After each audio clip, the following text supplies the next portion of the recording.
মাত্র 10 মিনিটে ঘরে যদি শুধুমাত্র দুধ আর চিনি থাকে তাহলেই এই ডেজার্টটি বানিয়ে নিতে পারবেন। ঠান্ডা ঠান্ডা খেতে গরমে দারুণ লাগবে। আর এটা বানানো এতটাই সহজ, একবার দেখলেই সবাই পারবেন, মুখে দেওয়ার সাথে সাথেই মিলিয়ে যাবে। তো আসুন তাহলে শুরু করি। তো এই ডেজার্টটি বানানোর জন্য প্রথমেই একটা ক্যারামেল সিরাপ তৈরি করে নেব। তার জন্য হাফ কাপ চিনি একটা কড়াইয়ের মধ্যে এইভাবে একটু ছড়িয়ে দিলাম। তো প্রথমে কিন্তু একটুও নাড়াচাড়া করিনি। চিনি যখন হালকা হালকা গলতে শুরু করেছে, তারপর যখন এইরকম একটু লালচে লালচে হয়ে গেছে, তখনই কিন্তু নেড়েচেড়ে ক্যারামেলটা বানিয়ে নিচ্ছি, অবশ্যই লো ফ্লেমে। আর তারপর কিছুক্ষণ নাড়াচাড়া করতে করতে যখন চিনিটা পুরোপুরি গলে গেছে, এই রকম লালচে রং হয়ে গেছে, তখনই কিন্তু আমি এর মধ্যে 3-4 টেবিল চামচ মতো জল দিয়ে দিলাম।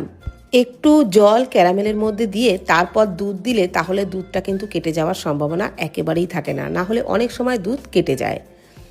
আর ক্যারামেলটা যে এই সময় দলা হয়ে আছে না, তার জন্য কোনো চিন্তার কারণ নেই। দুধটা দেবেন, তারপরে একটু নাড়াচাড়া করতে করতে দেখবেন কিছুক্ষণের মধ্যেই ক্যারামেলটা পুরোপুরি গলে যাবে, মানে দুধের সাথে ভালোভাবে মিশে যাবে।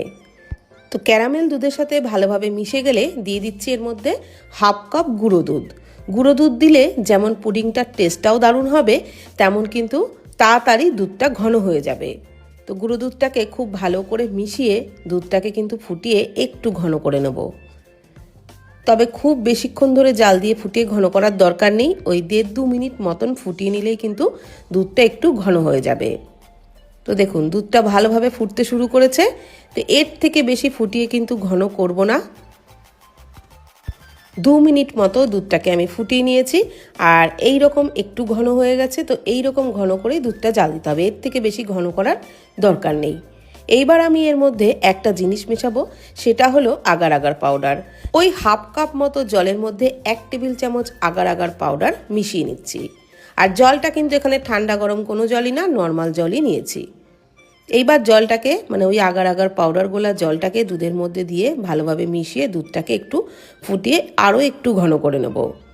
আর আগার আগার পাউডার যে কোনো বড় মুদির দোকানে কিন্তু আপনারা কিনতে পেয়ে যাবেন। প্যাকেটটা ঠিক এরকম দেখিয়ে দিলাম। অনেকেই প্রশ্ন করেন যে আগার আগার পাউডার কি, সেই কারণে দেখিয়ে দিলাম। যে কোনো মুদির দোকানে, মানে একটু বড়সড় মুদির দোকানেই কিন্তু আপনারা কিনতে পেয়ে যাবেন।